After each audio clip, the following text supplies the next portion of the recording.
ये नित्य सेवा माने क्या होता है? नित्य माने जानते हैं आप लोग हमेशा की। तो हमेशा की का मतलब होता है एक सेकंड को गैप न हो।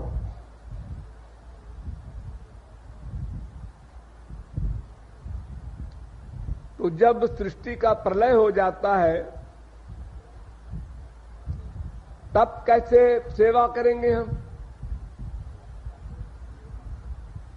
अरे तो गोलोक रहेगा, माया के लोकों का प्रलय होता है। बहुत प्रकार के प्रलय होते हैं, नित्य प्रलय, दैनंदिन प्रलय, महाप्रलय, आत्यंतिक प्रलय। लेकिन ये सारे प्रलय माइक ब्रह्मांडों के होते हैं। परव्योम लोक के लिए ये कानून नहीं है, उसका प्रलय नहीं होता। लेकिन वेद में, शास्त्र में, पुराण में सब सर्वत्र ये लिखा है कि एको हम, मैं अकेला था, सबई नैवरे में सद्वितीय मैच्छत सो कामयत तदैक्षत स इच्छां चक्रे। अनेक वेद मंत्रों में बताया जाता है कि भगवान अकेला था।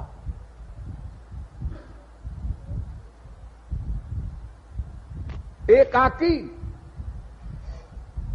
तो जब गोलोक था तो अकेला कहां था? और अगर गोलोक था तो इसका मतलब सब परिकर भी रहे होंगे, और परिकर भी रहे तो फिर वो अकेला कैसे रहा? यो वशिष्ठे तो सोच में हम, मैं अकेला बचता हूं। यह अकेले के लिए आता है, यह सो अकेले के लिए आता है। तो महाप्रलय के बाद भगवान अकेले बचते हैं, और परव्योम लोक में तो करोड़ों वैकुंठ भी है, और फिर गोलोक तो है ही है। हाँ, ये अकेले इसलिए कहा जाता है कि परव्योम लोक, गोलोक यानी भगवान का धाम भगवान ही है।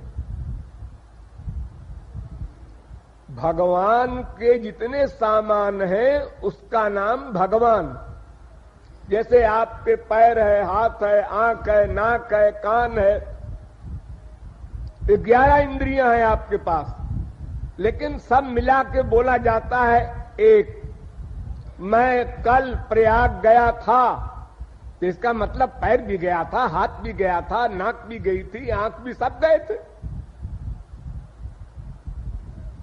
खाली आत्मा गई थी ऐसा नहीं।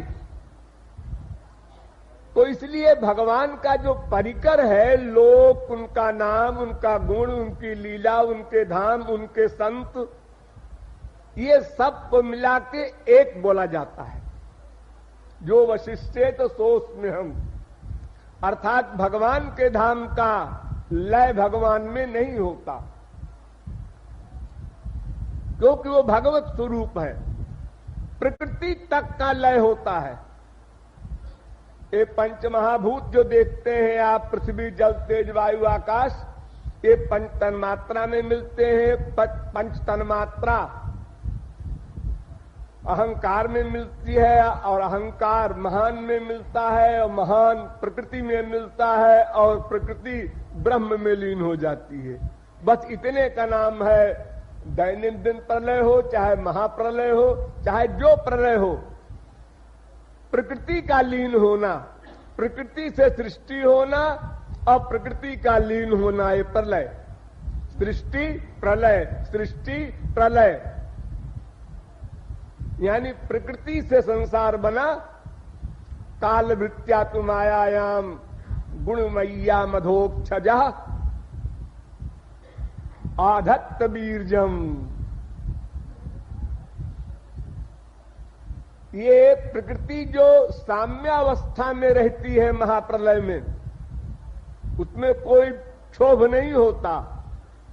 उसकी ओर भगवान देखते हैं, केवल देखते हैं, बस उसमें हलचल हो जाती है और प्रकृति से महान पैदा हो जाता है, महान से अहंकार पैदा हो जाता है, फिर उससे 3 गुण पैदा होते हैं, फिर सृष्टि बन जाती है।